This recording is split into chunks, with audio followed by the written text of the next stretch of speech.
মালিক শ্রমিক গর্ব দেশ, উন্নয়ন হবে বাংলাদেশ।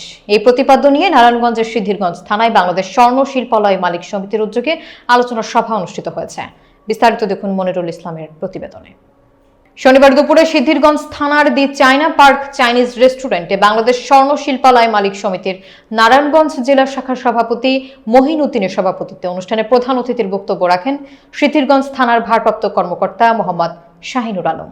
বক্তব্য রাখেন বাংলাদেশ স্বর্ণ শিল্পালয় মালিক সমিতির সভাপতি মোহাম্মদ ইদ্রিস মিয়া, নারায়ণগঞ্জ জেলা শাখার সিনিয়র সহসভাপতি আব্দুস সালাম, সাধারণ সম্পাদক দিলওয়ার হোসেন, সাংগঠনিক সম্পাদক আনোয়ার হোসেন, দপ্তর সম্পাদক জাকির হোসেন, মহিলা সম্পাদিকা মিনতি রানী, সদস্য আব্দুর রহিম রাসেল, বাদল প্রধানিয়া, মোহাম্মদ দুলাল মিয়ার সহ স্থানীয় নেতৃবৃন্দ।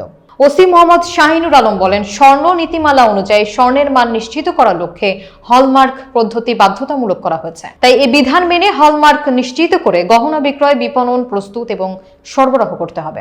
নিম্নমানের গহনা প্রস্তুত, বিপণন এবং বিক্রয় করা যাবে না। স্বর্ণের দোকান রাতের বেলায় লোক থাকতে হবে, সিসি ক্যামেরা সহ নিরাপত্তা কর্মী রাখতে হবে। যে কোনো সমস্যা হলে পুলিশের সহায়তা নেওয়ার আহ্বানও জানান তিনি। কেউ নেই, ওরা সবাই বাহিরে। আমি থানায় আপনার করে বসার পরে একটার পর একটা অভিযোগ আসতেছিল। এখন তো লোকজনকে রেখে তো আসা যায় না। এই যে বারবার আসার চেষ্টা করতেছি, একটার পর একটা লোক আসতেই আসছে। কেউ মাথা ফাটানো, কেউ জমা জমি ঝামেলা, একটার পর আসতেছিল। এই জন্য আসতে পারতেছিলাম না, সেই জন্য আপনাকে ক্ষমা পাচ্ছি। আসলে এই যে আপনাদের একটা সুন্দর একটা অনুষ্ঠান করেছেন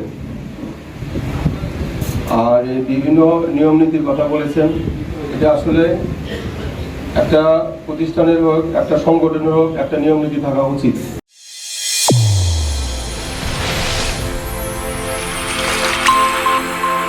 চ্যানেল A1 হৃদয়ের স্পন্দন।